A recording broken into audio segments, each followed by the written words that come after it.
ওয়াশ-শামসি ওয়া দুহা, গনেন, ওয়াশ-শামসি ওয়া দুহাহা, কয়টা হয়ে গেছে?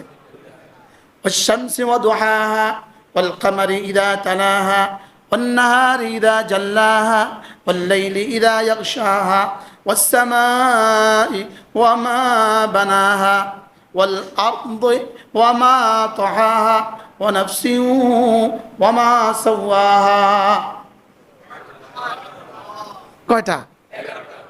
আমি সূর্যের কসম খেয়ে বলি, আমি সূর্যের আলোর কসম খেয়ে বলি, আমি চন্দ্রের কসম খেয়ে বলি, আমি দিনের কসম খেয়ে বলি, আমি রাতের কসম খেয়ে বলি, আমি আকাশের কসম খেয়ে বলি, আকাশ বানানেওয়ালার কসম খেয়ে বলি, আমি জমিনের কসম খেয়ে বলি, আমি জমিনের বিছানেওয়ালার কসম খেয়ে বলি, আমি তোর কসম খেয়ে বলি, তোকে বানানেওয়ালার কসম খেয়ে বলি।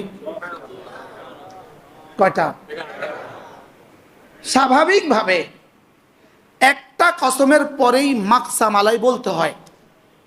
আমি কসম খেয়ে বলি ইনি আলেম, উনি বলছে আমি বিশ্বাস করি না, আমি আবারও কসম খেয়ে বলি ইনি আলেম।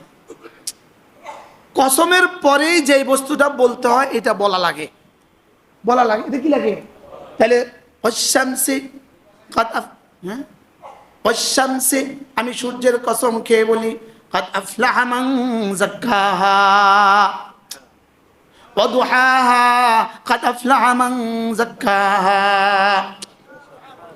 ওয়াল কামারি ইযা তালাহা, কাদ আফলাহা মান যাক্কাহা ওয়ান নাহারি ইযা জাল্লাহা, قد أفلح من زكاها والليل إذا يغشاها قد أفلح من زكاها والسماء قد أفلح من زكاها وما بناها قد أفلح من زكاها والسماء قد أفلح من زكاها وما طحاها قد أفلح من زكاها। 9 বার হয়ে গেছে, 9 বার, 9 বার হয়েছে। 9 বারের পরে আল্লাহ বলেন তুই কোন, তুই কোন, কারে কারে কইছে? এই মজলিসে যারা আছেন সবাইকে বলছে, যারা চলে গেছে তাদেরকে বলছে, যারা কেমন পর্যন্ত আসবে তাদেরকেও বলছে। এবার তোকে আমি 9টা কসম খেয়ে বুঝালাম যে দিলটাকে সাফ করেছে সে কামিয়াব। 9টা কসম খাওয়ার পরেও তুই বুঝবি না, যা শেষ আর কি করব, যা তোকে বুঝাবার জন্য ওয়ানাফসিন, আমি তোর কসম খেয়ে বলছি। আম্মা বা'দু ফাআউযু বিল্লাহি মিনাশ শাইতানির রাজীম, বিসমিল্লাহির রহমানির রহিম। قد أفلح من تزكى وذكر اسم ربه فصلى وقال تعالى قد أفلح من زكاها وقد خاب من دساها وقال تعالى قد أفلح المؤمنون الذين هم في صلاتهم خاشعون والذين هم عن اللغو معرضون والذين هم للزكاة فاعلون والذين هم لفروجهم حافظون إلا على أزواجهم أو ما ملكت أيمانهم فإنهم غير ملومين فمن ابتغى وراء ذلك فأولئك هم العادون والذين هم لأماناتهم وعهدهم راعون والذين هم على صلواتهم يحافظون أولئك هم الوارثون الذين يرثون الفردوس هم فيها خالدون صدق الله العظيم। মসজিদের নাম কি? বাইতুল মুকাদ্দাম। আচ্ছা, আজকে 17 এপ্রিল 2026 দক্ষিণ বাড্ডা, উত্তর বাড্ডা বাইতুল মুকাদ্দাম জামে মসজিদে আয়োজিত আজকের এই পবিত্র ইসলাহি মজলিসে শ্রদ্ধেয় সভাপতি, উপস্থিত হযরত উলামায়ে কেরাম, শ্রদ্ধেয় মুরব্বিয়ান আযম, শ্রদ্ধেয় সুধী সমাজ, আমার যুবক ভাইয়েরা, আল্লাহ তাআলার ফজল, আল্লাহ তাআলার করম, আল্লাহ তাআলার মেহেরবানি, যিনি আমাদেরকে আল্লাহ তাআলার ঘরে একত্রিত হয়ে আল্লাহর জন্যই জমা হয়ে কিছু কথা বলার শোনার তৌফিক দান করেছেন, এর জন্য বলি আলহামদুলিল্লাহ। আমি আপনাদের সামনে কোরআন কারীমের অনেকগুলো আয়াতে কারিমা তেলাওয়াত করেছি। মূলত আমিও বুঝি, আপনারাও বুঝেন, আমার সময়ে সবগুলো আয়াত কথা বলার সুযোগ হবে না। অল্প সময় 30 মিনিট আপনাদের ধৈর্যচ্যুতির আগেই আমি শেষ করে ফেলি। অল্প সময় আপনাদের সামনে দু একটা শব্দ, রব্বে করিম এই আয়াতে কারিমাগুলোকে শুরু করেছেন কাদ আফলাহা এক শব্দ দিয়ে। বলেন তো কি শব্দ দিয়ে? কাদ আফলাহা। এই শব্দটার সাথে আমরা সকলেই কমবেশ পরিচিত। এই শব্দ প্রতিদিন রব্বে করিম আমাদেরকে 20 বার শোনান। কতবার? হাইয়া আলাল ফালাহ। এই ফালাহ শব্দটা রব আমাদেরকে প্রতিদিন 20 বার শোনান। মুয়াজ্জিন লাউড স্পিকারে শোনান রব্বে করিমের পক্ষ থেকে। ফালাহুন শব্দের তরজমা কি? আমরা এর তরজমা বলবো সফলতা। আল্লামা ইবনে কাসির আলাইহি রাহমা তিনি তাফসীরে ইবনে কাসিরের মধ্যে লেখেন, এখানে ফালাহুন শব্দের তরজমা হলো আন ইয়াজিদাল মারউ কুল্লা মাহবুবিহি। একজন মানুষ তার জীবনের সমস্ত চাওয়া পেয়ে যায়। বলেন কি বলছে? ওয়া আন ইয়াহতারিজাল মারউ আন জামি মাকরুহি। একজন মানুষ তার জীবনের সমস্ত অপছন্দনীয় বস্তু থেকে বেঁচে যায়।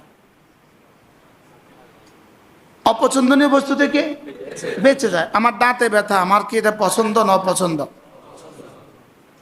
মাথা ব্যথা পছন্দ না অপছন্দ? আচ্ছা, আমার ছেলে মারা যাওয়া পছন্দ না অপছন্দ?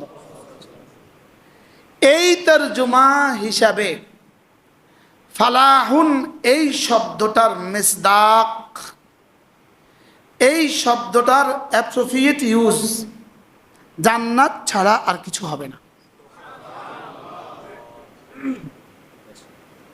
এই শব্দটার পূর্ণাঙ্গ তরজমা শুধুই জান্নাত। এজন্য রব্বে করিম নিজেই সূরাতুল মুমিনুনের মধ্যে কাদ আফলাহাল মুমিনুন বলে 11তম আয়াতে বলেন আল্লাযীনা ইয়ারিসুনাল ফিরদাউস। মুমিনরা কামিয়াব হয়েই গেছে যারা না জান্নাতুল ফিরদাউসে ঢুকে গেছে, যারা না জান্নাতুল ফিরদাউসের ওয়ারিস হয়ে গেছে, যারা জান্নাতুল ফিরদাউসের কি ওয়ারিস হয়ে গেছে। মূলত জান্নাতুল ফিরদাউসের ওয়ারিস, ওয়ারাসাত কাকে বলে? বাবার সম্পত্তিকে বিরাসত বলে, দাদার সম্পত্তিকে বিরাসত বলে, কিনা সম্পত্তিকে বিরাসত বলে না। জান্নাত আমাদের মিরাস। বলেন জান্নাত আমাদের কি? বলেন জান্নাত আমাদের মিরাস, জান্নাত আমাদের আব্বার সম্পদ। সুবহানাল্লাহ বলেন। জান্নাত আমাদের মার সম্পদ। আব্বাও জান্নাতে ছিলেন, মাও জান্নাতে ছিল।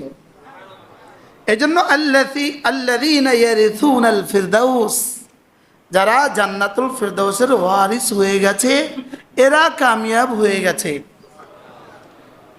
দুনিয়াতে আমরা বুঝি ইনি সফল ইমাম, ইনি সফল শিক্ষক, ইনি সফল চেয়ারম্যান, ইনি সফল এমপি, ইনি সফল মন্ত্রী, ইনি সফল ডাক্তার। আমরা বুঝি, দুনিয়াতে বুঝি সফলতা কাকে বলে আমরা বুঝি। লেকিন আমরা যেখানে গিয়ে সফলতা বুঝবো শুধু এটা নয়, জিবরিল সফলতা গিয়ে যেখানে বুঝবে, জিবরিলের সফলতা বোঝা যেখানে গিয়ে শেষ হবে, সমস্ত নবীদের সফলতা বোঝা যেখানে গিয়ে শেষ হবে, কাদ আফলাহাল মুমিনুন সফলতা সেখান থেকে শুরু হবে। পৃথিবীর আমরা যাকেই সফল বলবো তার সফলতার পেছনে আবার ব্যর্থতা আছে, লেকিন রব যাকে সফল বলবেন তার সফলতার পেছনে আর কখনো ব্যর্থতা নাই। তাইলে যেই শব্দের দিকে রব আমাকে প্রতিদিন 20 বার ডাকে, হাইয়া আলাল ফালাহ, আসো সফলতার দিকে, মুয়াজ্জিন কানে হাত দিয়ে বলে, লাউড স্পিকারে বলে, আজানে 10 বার বলে, একামতে 10 বার, তাও আবার অভিনব ভঙ্গিতে, হাইয়া এক শব্দ, হাইয়া বলেন তো, স্বাভাবিকভাবে আসো আরবি ইতে, একটু নিচ থেকে উপরে আসা মানে আরবি হলো তাল, একটু উপর থেকে নিচে নামা এই বেদ। লেকিন এখানে শব্দ অন্য কোনো শব্দ না বলে রব বলেন হাইয়া। আর হাইয়া শব্দের অর্থ হলো যেই ডাকার মধ্যে ভালোবাসা অন্তর্নিহিত আছে। আপনি আপনার 3 বছরের মেয়ে বাচ্চাটাকে ডাকছেন, আপনি কিভাবে ডাকবেন বলেন তো? আম্মু আম্মু এদিকে আসো। এবার 16 বছরের কাজের মেয়েটাকে চা দেওয়ার জন্য ডাকছেন, কিভাবে ডাকবেন? এই মেয়ে চা দাও। ওটার মধ্যে কি ভালোবাসা আছে? ওটার মধ্যে আদেশ আছে। আর 3 বছরের মেয়েটাকে ডাকছেন, এটার মধ্যে কি আছে? ভালোবাসা আছে। হাইয়ার মধ্যে ভালোবাসা আছে। হাইয়ার মধ্যে কি আছে বলে? তরজমা কি? রব আমাকে ভালোবেসে ডাকছেন, হাইয়া আলাল ফালাহ, এই আসো না সফলতার দিকে। আর এই সফলতা কোন সফলতা? এই সফলতাই হলো মা লা আইনুন রাআত ওয়ালা উযনুন সামিআত ওয়ালা খাতরা আলা কলবি বাশার লা মালাকুম মিনাল মালাইকা ওয়ালা নাবিয়্যুম মিনাল আম্বিয়া। যেই সফলতা পৃথিবীর কোনো মানুষ, পৃথিবীর কোনো ফেরেশতা, পৃথিবীর কোনো নবী, যেই সফলতা কারো তাসাব্বুরে নাই। সুবহানাল্লাহ বলেন। আপনি বলবেন নবীদের তাসাব্বুরও নাই? কি বলবেন এটা? নবীদের তাসাব্বুর, সারা পৃথিবীর সমস্ত মানুষের তাসাব্বুর যেখানে গিয়ে শেষ হয়, নবীদের তাসাব্বুর সেখান থেকে শুরু হয়। এবার 1.25 লাখ নবীদের তাসাব্বুর যেখানে গিয়ে শেষ হবে, আমাদের নবীজির তাসাব্বুর সেখান থেকে শুরু হবে। বিজ্ঞান বলে পৃথিবীতে একজন মানুষের ব্রেনের সেল পৃথিবীতে সবচেয়ে বেশি খুলছিল বিজ্ঞানী নিউটন। বিজ্ঞানী নিউটন তার পৃথিবীর তার ব্রেনের সবচেয়ে বেশি সেল ব্যবহৃত হয়েছিল দুনিয়াতে, এটা বিজ্ঞান বলে। বিজ্ঞান কি বলে বলেন? তার দিমাগের কোষগুলো খুলছিল সবচেয়ে বেশি কার পৃথিবীতে? নিউটন বলে। বিজ্ঞান বলে নিউটনের সেল খুলছিল, দিমাগের কোষ খুলছিল 10%। বলেন কত পার্সেন্ট? আর ইসলাম বলে নবীজির কোষ খুলছিল 16 আনা।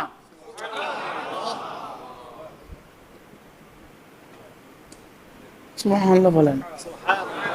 শুধু কোষ খুলে নাই, শুধু কোষেই খুলে নাই, বলকে উতীতু ইলমাল আউয়ালিন ওয়াল আখিরিন। আদম থেকে ঈসা পর্যন্ত যত নবীকে যত ইলম দেওয়া হয়েছে, রাসূল বলেন আমাকে তার সবটা দেওয়া হয়েছে। এবার কত খুলছে? আরে সিদ্দিক আকবর থেকে কিয়ামত পর্যন্ত পৃথিবীর যত মানুষের যত সেল খুলবে, রাসূলের তার সবগুলো খুলে দেওয়া হয়েছে। লেকিন তিনি বলেন, তার ব্যাপারে রব বলেন, ওমা উতীতুম মিনাল ইলমি ইল্লা কালিলা, আমি তোমাকে অল্পই দিয়েছি। আমি তোমাকে কি দিয়েছি? এবার রাসূলকে কত দেওয়া হয়েছে? এবার রব্বে কারীমের খাজানায় কত রেখে দেওয়া হয়েছে? সুবহানাল্লাহ বলেন। রবের খাজানায় কত রেখে দেওয়া আছে? এবার রবের খাজানায় যে পরিমাণ রেখে দেওয়া আছে, ওই পরিমাণটার নাম হলো জান্নাতুল ফেরদাউস। এবার বলেন, এজন্যই ফালা তা'লামু নাফসুম মা উখফিয়া লাহুম মিন কুররাতি আয়ুন আল্লাহ তাআলা বলেন ফালা তা'লামু নাফসুন, লা লা নাফি, নাফসুন নাকিরা, আর নাকিরাতু তাহতান নাফি তাউম্মু। তরজমা কি দাঁড়াইলো? পৃথিবীর কেউ জানে না আমি জান্নাতে তোমার জন্য কি পরিমাণ গোপন রেখেছি। তাহলে নাফসুনের মধ্যে জিবরিলও নাই, এর মধ্যে জিবরিলও আছে, নবীরাও আছে। ফালা তা'লামু নাফসুন কি? কার কার নফস? সবার। কার কার? কেউ জানে না। বলেন বলেন বলেন, আমি তোমাদের জন্য যে পরিমাণ গোপন রেখেছি। এইটার নাম হলো সফলতা। সুবহানাল্লাহ বলেন, এটার নাম কি? এই সফলতা যাকে রব বলেছেন কাদ আফলাহা, সফল হয়েই গেছে, অবশ্যই সফল হয়ে গেছে। কি বলছে বলেন? শুধু সফল হয়ে গেছে বলেছে না? অবশ্যই। আবার এই কথাটাকে বুঝাবার জন্য সূরাতুশ শামসের মধ্যে 11টা কসম খেয়েছে। কয়টা? আমার মতো মানুষটাকে বুঝাবার জন্য আরশে আজিমের মালিককে 11টা কসম খেতে হয়।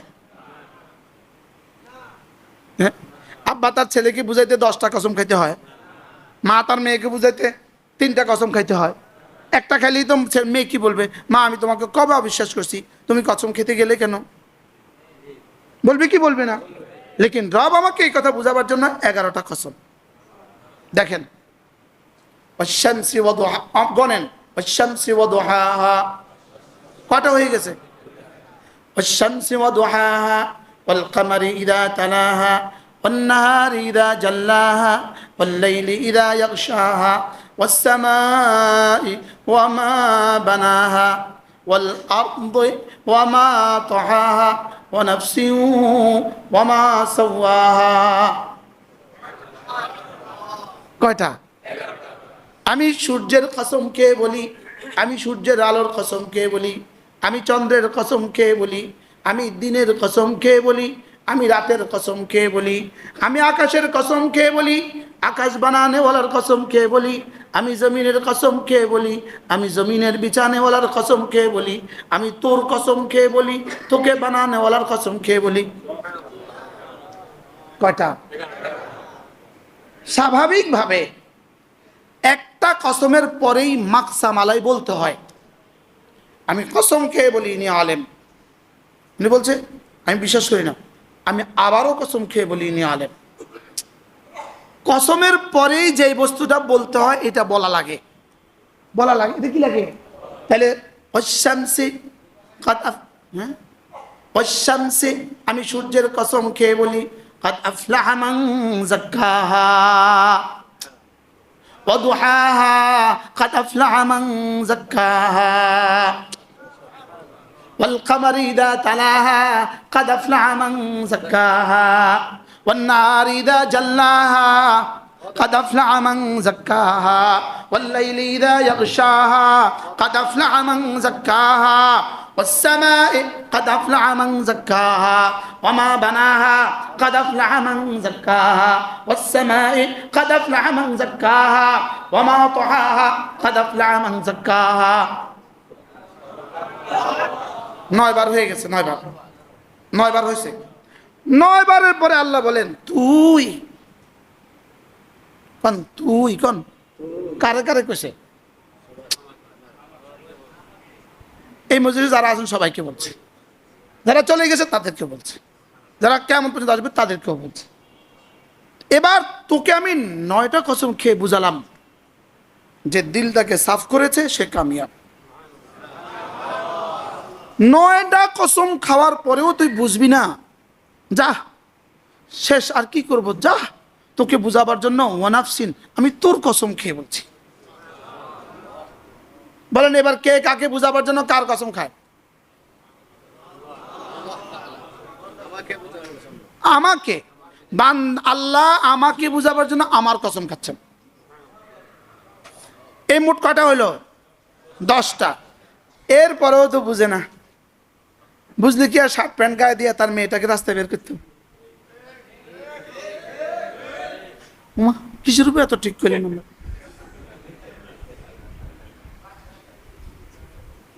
বুঝলে কি আর এই সমাজের দৃশ্য এটা হইতো না? তুমি যদি বুঝলে না, 10টা কসম খাওয়ার পরেও তুমি বুঝলে না, 9টা কসম খাওয়ার পরেও তুমি বুঝলে না, শেষ ওয়ানাফসিন, ওলামা ইকরাম, নাফসিন নাকেরা, আগের সবগুলো ছিল মারিফা, নফসিন হলো নাকেরা। নাকেরা কেন বললেন?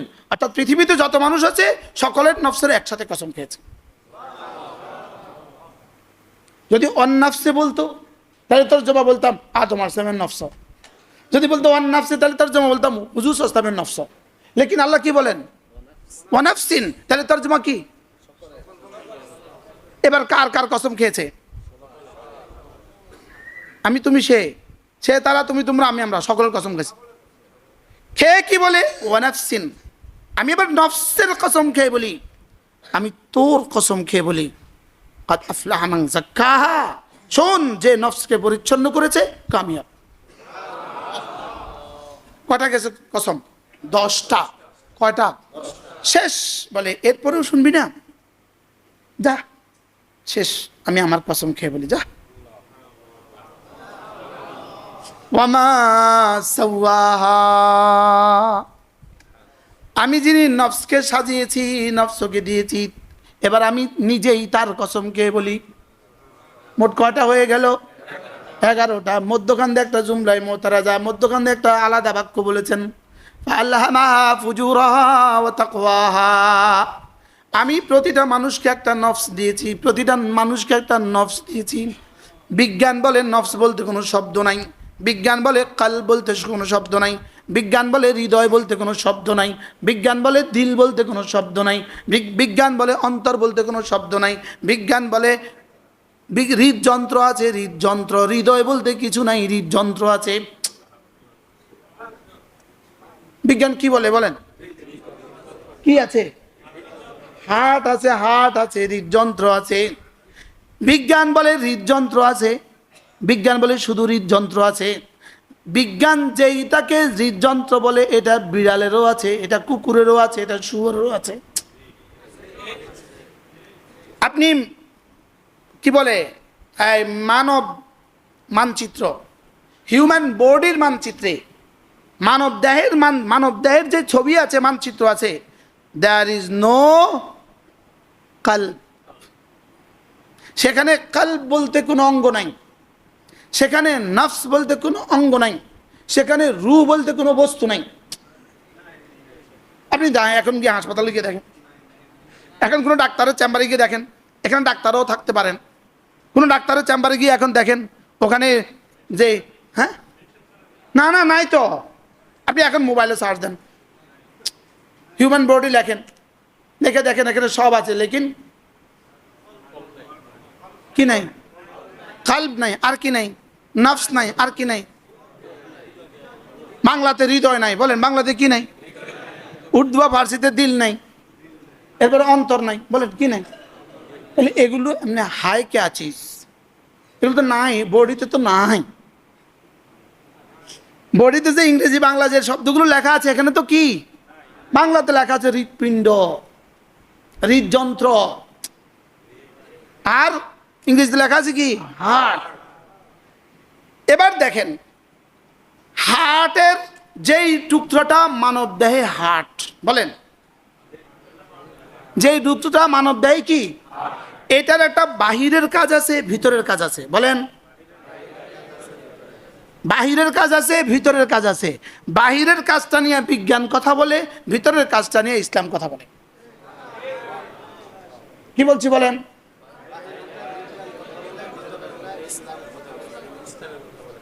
ইসলাম কোনটা নিয়ে কথা বলে? ভিতরেরটা। আর বাইরেটা নিয়ে কে কথা বলে? এজন্য বিজ্ঞানের পরিভাষায় হার্ট স্পেশালিস্ট আছে, হার্ট স্পেশালিস্ট আছে, লেকিন নফস স্পেশালিস্ট নাই।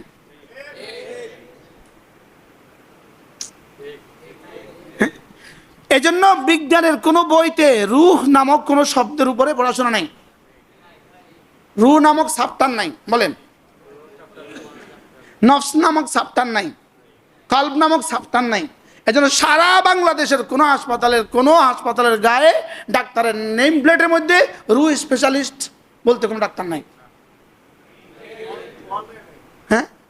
ওয়ার্ল্ডেই নাই। এটা পৃথিবীতেই নাই। বলেন কি বলছি বলেন, পৃথিবীতেই। এখন পৃথিবীতে রুহ স্পেশালিস্ট, নফস স্পেশালিস্ট, কি বলে কালব স্পেশালিস্ট কোনো হাসপাতালের গায়ে নাই। এখন প্রশ্ন, আসলেও কি নফস আর কালব আর দিল আর অন্তর বলতে কোনো শব্দ নাই? হ্যাঁ হ্যাঁ, ওই বিজ্ঞানীকে জিজ্ঞেস করেন, আচ্ছা তোমার ভাষায় তো নফস নাই, তোমার ভাষায় তো রূহ নাই, তোমার ভাষায় তো অন্তর নাই, তোমার ভাষায় তো দিল নাই, তোমার ভাষায় তো হৃদয় নাই, তাকে জিজ্ঞেস করেন মানব দেহে কোন অঙ্গের কাজ ভালোবাসা? হ্যাঁ,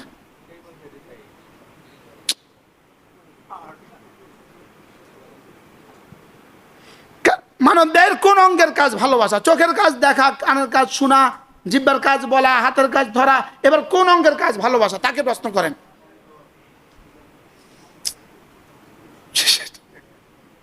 বুঝেন না? তো যদি কোন রকমে কোনোদিন না কোনোদিন ইসলামের সাথে কোনো পরিচয় থাকে, তো সে বলবে অন্তরের অন্তর কত নাইলো, এই হৃদয় শুধুই তুমি। এই হৃদয়টা কোথা থেকে আসলো? এবার তোমার বডিতে তো হৃদয় নাই। এখন তুমি এটা এই হৃদয় করতে, এখন এই হৃদয় করতে গাইলা, হ্যাঁ করতে গেছে, হ্যাঁ হার্ট থেকে আসছে। তাহলে বোঝা গেছে তো তোমার হার্টের ভিতরের কিছু কাজ আছে, বাইরের কিছু কাজ আছে। বাহিরের কাজে রক্ত সঞ্চালন করে, পাম্পিং করে পুরো শরীরে সাপ্লাই দেয়। এটা কুকুরেরও আছে, বিড়ালেরও আছে, শুয়োরেরও আছে, সব প্রাণীর আছে। এটা নিয়ে বিজ্ঞান আলোচনা করে, লেকিন এটার ভিতরের আরেকটা কাজ আছে, ভিতরের আরেকটা কাজ আছে। ভিতরের যে অংশটুকু তোমাকে গুনাহের প্রতি উৎসাহিত করে, এটার নাম নফস। ভিতরের যে অংশটুকু তোমাকে ইবাদতের প্রতি উৎসাহিত করে, এটার নাম কলব। এটার নাম কি? তাহলে এটা কোন অঙ্গের ভিতরের কাজ? সুবহানাল্লাহ বলেন। আচ্ছা এবার বলুন তো দেখি, এবার মানুষ কি শুধুই নফসের সমন্বয়ে তৈরি, না এর সাথে শুধু হৃদযন্ত্রই শুধু, নাকি আরো কিছু কাজ আছে? ওই আরো কিছু কাজ আছে যেই যন্ত্রের, এটার নাম নফস। এটার নাম কি?